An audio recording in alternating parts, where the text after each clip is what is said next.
कार्यक्रम में पहुंचा क्योंकि मैं इनफैक्ट सिद्धार्थ मेमोरियल फाउंडेशन का कार्यक्रम था जो मैंने एक्सेप्ट किया था। जब यहाँ इनका भी प्रोग्राम था ड्रोन का, पर मुझे इनका नहीं पता था। फिर मुझे AR सिंह जो इंजीनियर है उन्होंने मुझसे कॉन्टेक्ट किया कि सर ये एम्प्लॉयज़ का है और कोई पॉलिटिकल वो नहीं है इसमें। हमने कहा बिल्कुल आएंगे। फिर मुझे पता लगा कि इसमें 2 पॉलिटिकल लोग भी आ रहे हैं, भूतपूर्व चीफ मिनिस्टर और भूतपूर्व सांसद उदित राज को मैं दोस्त समझता हूँ, सांसद कम दोस्त ज़्यादा, हम बहुत पुराने जानकार दोस्त हैं। और जहाँ तक अपने भूतपूर्व चीफ मिनिस्टर साहब के, इनको मैं बहुत पहले से जानता हूँ। लेकिन मैंने ये कहा था कि पॉलिटिकल किसी तरह का कोई क्रिटिसिज्म किसी पार्टी का वो नहीं करना, किसी पार्टी के लिए कुछ अच्छा बोल सको बोलना, नहीं बोलना तो उसकी जरूरत नहीं है। हम क्योंकि इसको सिर्फ एम्प्लॉइज से रिलेटेड, संविधान से रिलेटेड इनकी जो भी समस्याएँ हैं, बैकलॉग है या निजी क्षेत्र में रिजर्वेशन है, उन पे बोलेंगे, इससे ज़्यादा हम नहीं बोलेंगे। सर ये जाति जनगणना हो रही है उसके लेकर क्या मानते हैं? जाति जनगणना मैं जो समझता हूँ सरकार को ये क्लियर करना चाहिए और जाति जनगणना होनी चाहिए, उसको डिक्लेयर किए। क्यों मैं इसलिए कहता हूँ कि जैसे हाल में आज कोई कहता है जी 500 आदमी बुलाए हैं, 500 आदमी का अरेंजमेंट है बैठने का, 500 आदमी का खाने पीने का, चाय पानी का अरेंजमेंट है। अगर 500 के लिए किया है और वहाँ आ जाए 1500 या 2000 तो क्या मिलेगा?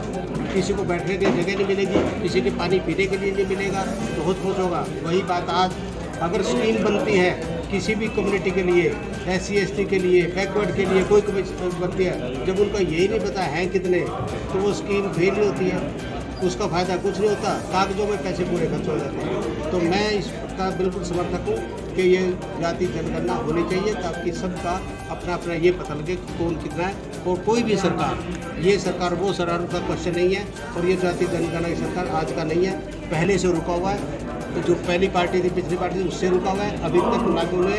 उम्मीद करता हूँ कि जल्दी जाति जनगणना होगी और ये आपके पटल पे आएगी। सर 27% आरक्षण भी 27% आरक्षण भी मिलना चाहिए। क्यों? अब जिनकी संख्या जितनी भारी है, 50 से ज़्यादा है, अगर उसमें 27% उनको दे दो, क्या प्रॉब्लम है? यहाँ 50% ज़्यादा मध्य प्रदेश के बाद लगा, तो उसमें 27% दिया, तो उसमें से अभी 13% पे गवर्नमेंट ने खुद ही कह दिया हम नहीं अभी करेंगे, और 14% के लिए आप। तो ये सारी चीज़ें बाद में आएंगी आपके सामने, धीरे धीरे करके होगा।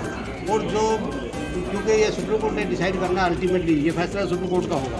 सुप्रीम कोर्ट जो फैसला करेगी वो वैसे मंजूर होगा, सब नहीं होगा तो उसका जो भी एजुकेशन करना क्या करना। पदोन्नति के अंदर भी आरक्षण, पदोन्नति में आरक्षण, पदोन्नति में आरक्षण होना चाहिए। देखो इसमें क्या है, आरक्षण क्यों चाहिए? शाहू जी महाराज ने सबसे पहले आरक्षण शुरू किया था बैकवर्ड नाम था उस टाइम, SC ST BC की बात नहीं, बैकवर्ड। और उन्होंने जब किया, एक उनके मंत्री ने अपोज किया कि अगर रिजर्वेशन करोगे और इनको ये सिस्टम कैसे चलेगा, पूरा करकट भरोगे तो उन्होंने अपोज किया। उन्होंने कहा कि ठीक है।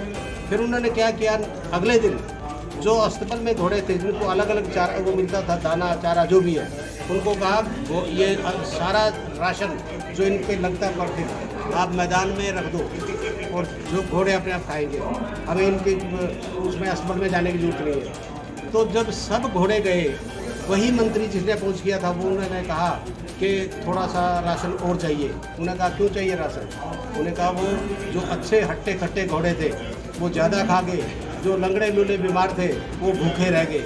तो उसने कहा जो लंगड़े लूले बीमार मर रहे तो फिर हमने उसका क्या करना है? कहते नहीं ऐसा नहीं होता, उनका भी ध्यान रखना है। तो उन्होंने कहा था ध्यान रखना, तो इनका भी लंगड़े लूले मरे हुए बीमार है, ये तो सदियों से नहीं मिला। तो इस करके ताज़ा खबरों के लिए हमारे चैनल को सब्सक्राइब करें। धन्यवाद।